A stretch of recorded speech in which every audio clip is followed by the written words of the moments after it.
Ju njohim me edicionin informativ të lajmeve. Kjo është Radio 7. Dështoi për 13 herë me radhë konstituimi i Kuvendit të Kosovës. Seanca nisi sërish me tentativën e lëvizjes vendosje për krimin një komisioni ad hoc për votim të fshehtë. Kryesuesi Avni Ari kërkoi nga Partia Demokratike e Kosovës, Lidhja Demokratike, Aleanca për Ardhmërinë e Kosovës dhe Lista Serbe që të bëjë propozimin e vet për komision. Edhe këtë herë, ata nuk pranuan që të propozojnë kandidatët dhe nuk morën pjesë në votim. Dari këtë herë ndali fjalën deputetes e LDK-s Hykmete Bajrami. Dola këtu për të thënë se mundesh me na thirr 48 herë për 48 orë, tha Bajrami. Edhe në këtë seancë me 56 vota pro dhe 1 kundër nuk pati quorum për formimin e komisionit. Deputetja e Lidhjes Demokratike të Kosovës, Joona Lushaku Sadriu, tha se pamundësia e sigurimit të shumicës së votave nga vetvendosje tregon se gjatë këtyre 4 viteve të kaluara ka dhënë shembull të keq për bashkëpunim. LDK-ja ka qëndrimin e njëjtë, ka dhënë një sugjerim se si do të mund të dilnim prej këtij ngërçi politik. Kjo është një shpërfaqe vërtet e një partie që ka dalë para në zgjedhje, por nuk po arrin ta formojë shumicën. Është vërtet e pakuptueshme që një parti nuk po mundet me formu shumicën, por kjo jep shpjegim që kjo parti përgjatë 4 viteve të kaluara ka dhënë shembull të keq bashkëpunimi, nuk ka lënë hapësirë për partneritet dhe kjo duhet të shërbejë si mësim për gjithë partitë politike, por posaçërisht për vetvendosjen. Ministri i Detyrës Bujqësisë Faton Peci tha se do të vazhdojnë përpjekjet që të themelojnë komisionin i cili do të ketë mandatin të verifikojë votat për kandidatin për kryetare të kuvendit. Na çdo ditë vina me vullnet pozitiv, me shpresë që dhe partitë tjera politike opozitare do të reflektojnë për nevojën edhe domosdoshmërinë që Kosova të ketë institucione në radhë parë duke konstituuar kuvende.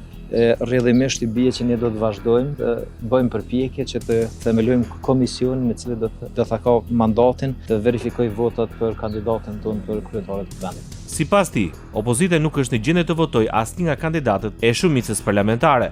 Shefës grupit parlamentar të LDK-s mendoj që ishte korrekte dhe sinqerte. Ajo deklaroi që për asnjë emër që është propozimi i lëvizjes vetvendosje, ata nuk e votojnë.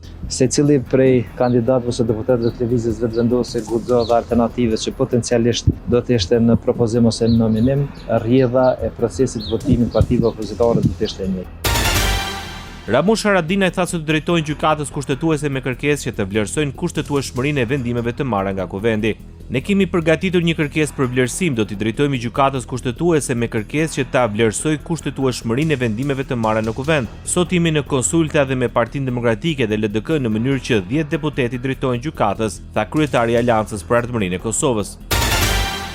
Kryetari i Partisë Demokratike të Kosovës, Memli Krasniqi, është gati të shqyrtojë propozimin e Aleancës që t'i drejtojnë gjykatës kushtetuese për të vlerësuar kushtetueshmërinë e situatës në kuvend.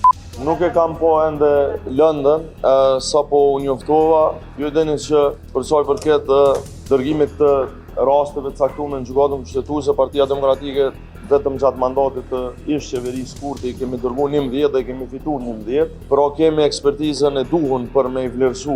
A duhet me u dërgu diçka, do ta shqyrtojmë pa paragjykim dhe do të marrë mendimin e ekspertëve të PDK-s, pastaj do të komunikoj edhe me kolegët edhe nga AKP-ja.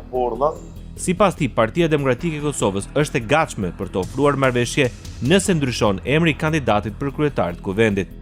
Është 13 herë që vim këtu.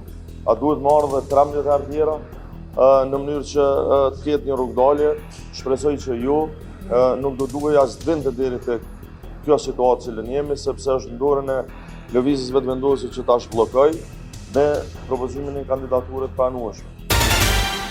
Deputeti i Nismës Social-Demokrate Fatmir Limaj komentoi zhvillimet e fundit politike duke theksuar se është koha që forcat politike të marrin përgjegjësi për gjendjen aktuale në vend. Ai tha se ditët e fundit ka pasur lëvizje shkëmbime letrash mes partive politike duke përfshirë partinë e parë dhe të tretë, por theksoi se tani duhet të kalohet në veprime konkrete.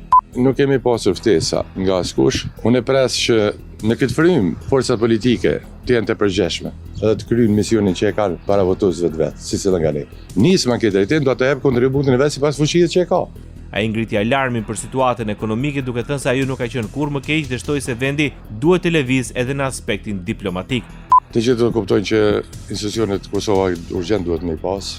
Bota rajoni rreth neve është në trazim, Kosova nuk e ka luksin me vazhdu me vetë kështu. Sa ma shpejt na duhet institucione, sa ma shpejt na duhet një qeveri në punë, e cila e jep dinamik dhe impuls të ri ekonomisë. Gjendja ekonomike në Kosovë kur ma keq ka qenë. Ndoqët lajmet shkurt në Radio 7, zëri pozitiv i qytetit.